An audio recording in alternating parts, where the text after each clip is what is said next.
గొప్పగా ఎంత చాకచక్యంగా ఎంత తెలివితో మాట్లాడినది గొప్ప కాదు, ఎంత నిజాయితీగా మాట్లాడింది లెక్క.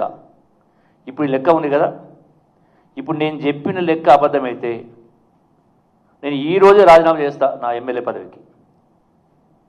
మరి కేటీఆర్ వస్తాడా, హరీష్ రావు వస్తాడా?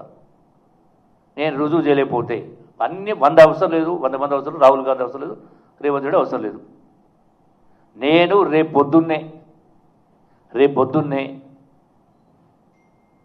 వస్తా. బీఆర్ఎస్ పార్టీ అవసరమంటే నేను వస్తా. నేను చెప్పింది అబద్ధమైతే నేను పొద్దున్నే రేపు స్పీకర్కు రాజీనామా ఇస్తా. ఈ అప్పు గురించి చెప్పగలితే ఒకటి చాలదా? మర్చుకొకటి వస్తాను. 8 లక్షల కోట్ల అప్పు చేయలేదని మీరు రుజువు చేస్తే అక్కడే రాజీనామా చేసి వెళ్తాను అన్నారు. మరి భవన్కు వస్తానన్న జూపల్లి కృష్ణారావు గారు ఎందుకు భవన్కు రాలేదు? ఇక్కడ కేటీఆర్ గారు మేమిద్దరం కూడా ఆయనకు స్వాగతం తెలిపి బొకే ఇచ్చి షాలు కప్పి చర్చించడానికి కుర్చీలు వేసి వేదిక కూడా సిద్ధం చేసి పెట్టాం. కానీ ఆయన తోక ముడిచారు. నిజంగా చెప్పాలంటే జూపల్లి కృష్ణారావుకు చీము నెత్తురుంటే, ఆయనకేమన్నా పాలమూరు పౌరుషం ఉంటే తక్షణమే ఆయన రాజీనామా చేయాలి. నిన్నేమన్నాడు?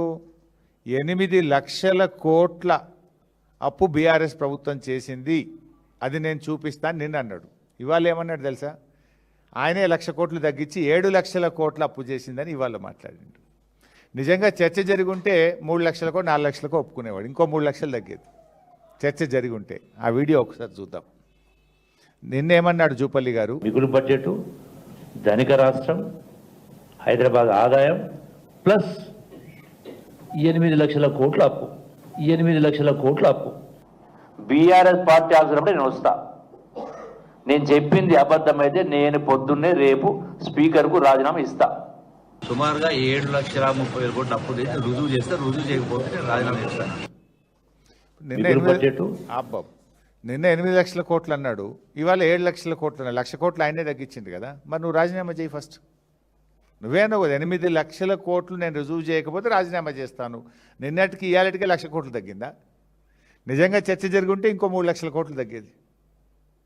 అంటే ఇలా జూపల్లి గారు ఆయనలో సబ్జెక్ట్ లేక పసలేక ఈరోజు చర్చకు రాకుండా ముఖం చాటేశారు. మేము సవాల్ వేయలేదు.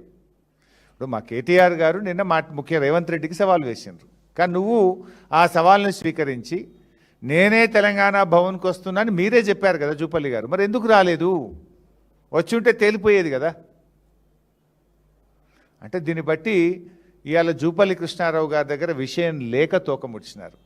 గతంలో అసెంబ్లీలో కూడా చర్చ జరిగితే అసెంబ్లీ వేదికగా అప్పుల మీద చాలా డీటెయిల్డ్గా నేను మాట్లాడి ఆనాడు ప్రభుత్వం నోరు మూయించాం.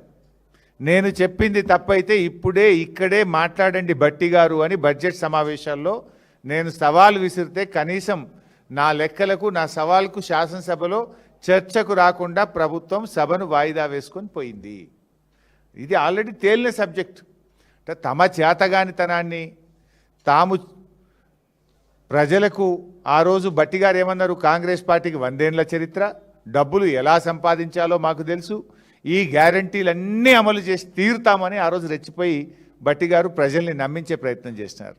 బాండ్ పేపర్లు పంచి సంతకాలు పెట్టి ప్రజల్ని వంచినారు. ఇవాళ ఏమైంది అని అడిగితే ఇవాళ బీఆర్ఎస్ పార్టీ మీద నెట్టి తప్పించుకోవాలనుకుంటున్నారు. ఇప్పటికీ మేము చెప్తున్నాం, మళ్ళీ అసెంబ్లీ పెడతారా పెట్టండి, ఎక్కడైనా సరే దాని మీద బీఆర్ఎస్ పార్టీ చర్చించడానికి సిద్ధంగా ఉంది.